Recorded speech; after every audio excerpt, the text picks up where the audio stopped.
லக்னத்துக்கு 12ஆம் இடத்துல சுக்கிரன் வந்தால் என்ன அர்த்தம்? கண்டிப்பாக 25% திருமண தோஷம்.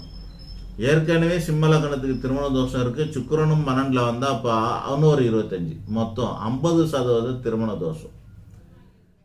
வேறு வகையில் ஏதாவது கெட்டு போயிருந்ததுன்னா, சனியும் கெட்டு போயிருந்ததுன்னா அது 75% திருமண தோஷம்னு சொல்லலாம்.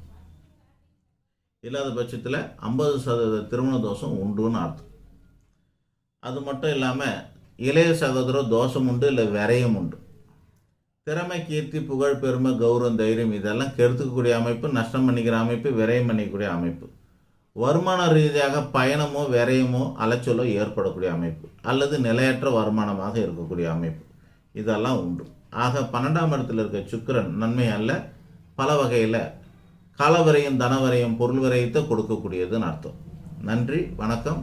அடுத்த லக்னத்தை அடுத்த வீடியோவில் பார்க்கலாம்.